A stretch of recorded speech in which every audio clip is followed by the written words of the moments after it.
창세기 10장에 보면은 누가 누구를 낳고 족보 이야기로 가득 차 있습니다. 노아가 홍수의 심판을 다 마치고 나와서 세 아들의 후손들이 쭉 나열되어 있어요.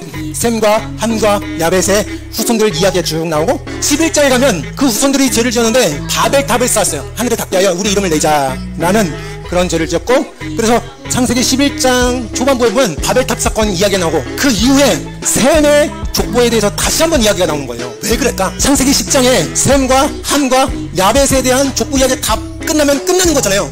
근데 11장에 가서 바벨탑 사건 끝나고 다시 돌아와서 셈의 족보, 셈의 후손들의 이야기를 다시 하고 있어요. 왜 그럴까? 셈의 후손 중에 아브라함이기 때문에. 아브라함이 있기 때문에 다시 한번 이야기를 하는 거야. 한번 읽어볼게요. 창세기 11장 26절 읽겠습니다. 시작. 대가는 70세에 아브라함과 나홀과 하란을 낳았더라. 아멘. 그러니까 아브라함의 조상을 쭉 올라가면 노아의 자손 중에 누가 있게요? 셈. 그러니까 셈의 후손들을 이야기한 이유는 뭐냐면 누구 때문에요? 아브라함 때문에. 아브라함이 어떤 사람이길래요? 믿음의 조상이기 때문에. 구약 성경에 두 인물을 꼽으라 라고 하면 아브라함과 다윗이잖아요. 그만큼 아브라함이 굉장히 중요한 인물이기 때문에 아브라함에 대한 모든 족보를 다시 한번 설명하고 있는 거예요.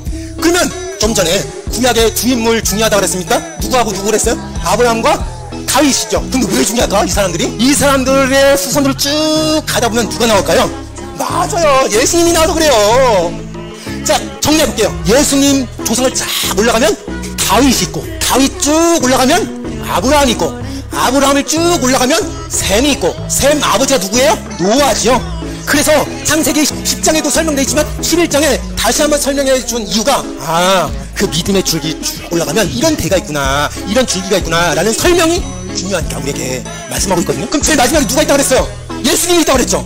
아니 그럼 성경에 족보 이야기 무익하다, 하지마라 그런 말씀이 있는데 왜 우린 족보 이야기를 그렇게 설명을 듣고 설교를 들어야 할까요? 아니 족보는 사람이 사람과 만나서 아이를 낳는 거잖아요. 예수님은 하나님이라면서요. 왜 하나님이 사람의 족보 이야기가 그렇게 중요하게 여겨야 되는지 설명해 드리려고 해요. 여러분, 우리 인간 원래부터 태어날 때부터 죄를 지었어요. 그 죄의 모든 결과는 사망이에요. 이거를 해결해야 돼요. 이걸 해결하려면 누가 필요하면 하나님이 해결해야 돼요. 근데 이 하나님이 해결하는데도 문제가 있는데 사람이 지은 죄는 사람의 피가 필요하고 사람을 통해서 해결할 수 있는 그런 큰 오류가 있어요.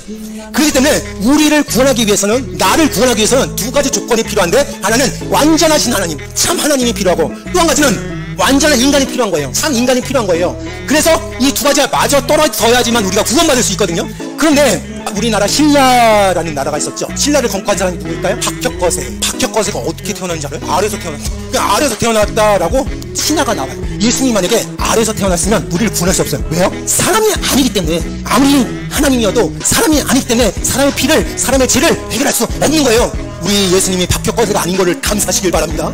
뭐 바위에서 났다, 아니면 뭐 하늘에서 뚝 떨어졌다 그러지 않았어요. 예수님은 사람의 몸에서 성령님의 씨를 통해서 이 세상에 나온 줄 믿으시길 바랍니다. 그래서 예수님은 우리를 구원할 수 있는 능력이 있어요. 참 하나님인 동시에 참 인간이기 때문에.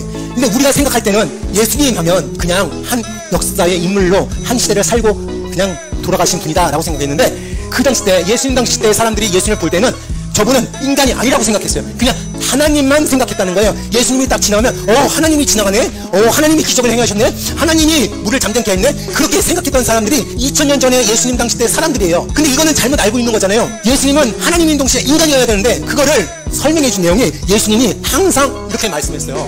예수님 자신이 나는 인자다 라고 설명했거든요. 자기 자신을 설명할 때 인자로 설명하는데, 이 인자는 한자로 풀이하면 사람 인에다가 아들 자예요. 그러니까 사람의 자녀인 사람이 인자예요. 그러니까 예수님은 자신을 설명할 때 늘 하는 말이 인자는 이렇다, 인자는 저렇다 라고 설명한 거예요. 왜 이랬을까요? 아니 지금 사람들이 어떻게 생각하기에, 지금 예수님 앞에 있는 사람들이 어떻게 생각해요? 뭐라고 생각해요? 하나님의 아들이라고만 생각했단 말이에요.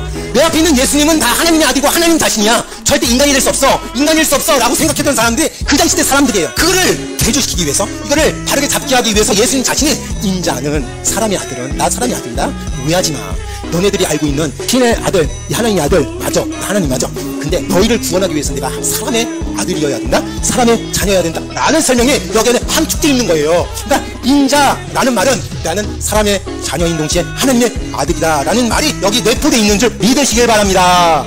그래서 우리 예수님은 족보가 꼭 필요했던 게 하나님의 아들뿐만 아니라 인간의 아들이기 때문에 인간의 아들의 족보를 딱 가면 구약 성경에 말했듯이 다윗의 자손 유다 지파에서 꼭 나와야 돼. 그렇게 형성된 게 예수님의 족보였어요. 제 뭐가 딱 맞아 떨어지지 않아요? 너무 놀랍지 않습니까? 예수님이 하늘에서 막 번지점프한 것처럼 이렇게 오지 않았단 말이에요.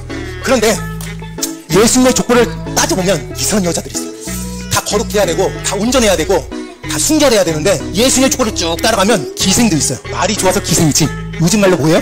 창녀예요. 돈을 주고 몸을 파는 창녀도 예수님의 족보에 있어요.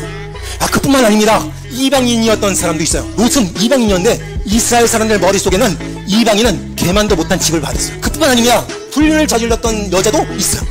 왜 이렇게 속된 말로 더러울까? 아니 예수님의 족보는 좀 깨끗해야 되고 순결해야 되는데 성경은 그런 거 가감없이 다 적어놨어요. 아니 여러분의 조상들의 족보를 딱 따져니까 다 대단한 사람들만 있고 그래야 정상인데 예수님의 족보를 쓰여있는 성경에는 롯도 있고 바세바도 있고 다 있어요. 희생 나합도 있고. 이유를 알려드릴 건데 하나님의 사랑 안에는 예수님의 구원 안에는 기생, 창녀도 와라, 이방인도 와라, 불륜을 저지르는 사람도 와라, 용서해주고 싸매주고 구원할 수 있다 라는 그런 내용이 여기 족보 안에 있는 줄 믿으시길 바랍니다. 그러므로 나도 구원받을 수가 있어요.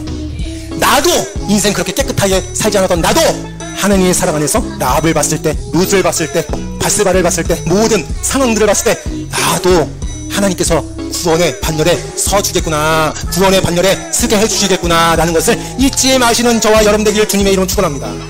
감사한 거 아니에요? 감사한 거 아니에요? 감사하시길 바랍니다. 여기는 담임 목사 그렇게 거룩하지 않아요. 근데도 하나님께서 사랑해 주셔서 하나님의 오른팔로 쓰임 받은 줄 믿으시길 바랍니다. 여러분도 마찬가지예요. 하나님께 감사하시길 바랍니다. 내가 뭐 잘나서 하나님이 쓰시는 게 아니라 하나님의 공짜였고 무료였고 하나님의 은혜뿐이 없는 줄 믿으시길 바랍니다. 창세기 10장에서는 노아의 세 아들의 족보가 나온다고 그랬습니다. 그 결과 5절에서는 야벳의 후예의 결론이 나옵니다. 한번 읽어볼게요. 5절 말씀입니다. 시작. 이들로부터 여러 나라 백성으로 나뉘어서 각기 언어와 종족과 나라대로 바닷가의 땅에 머물렀더라. 아멘. 야벳의 족보를 쭉 따라서 가보니까 결론은 여러 나라들과 백성들과 각기 언어와 종족과 나라대로 바닷가에 머물렀다라고 말하고 있습니다. 20절에는 함의 자손의 결론이 나옵니다. 읽어볼게요. 시작. 이들은 함의 자손이라 각기 종족과 언어와 지방과 나라대로 였더라. 아멘. 그걸로 끝났어요. 마지막 셈의 자손의 결론이 이렇게 나와요. 31절 시작. 이들은 셈의 자손이며 그 족속과 언어와 지방과 나라대로 였더라. 아멘. 잘 보세요. 노아의 자손들이 나라를 형성하고 각기 언어대로 지방대로 다 뿔뿔이 흩어졌어요. 그리고 더 놀라운 것은 창세기 11장에 바벨탑 사건으로 인해서 하나님이 언어를 달리 막 흩어져 놓았어요. 그래서 이때부터 중구난방으로 많은 민족들과 많은 나라들과 많은 지역들로 나뉘게 됐거든요. 이때부터 나뉜 거예요. 근데 세상 끝날에 하나님께서 말씀하시겠어요. 요한계시록 한번 볼게요. 요한계시록 9절 12절 시작.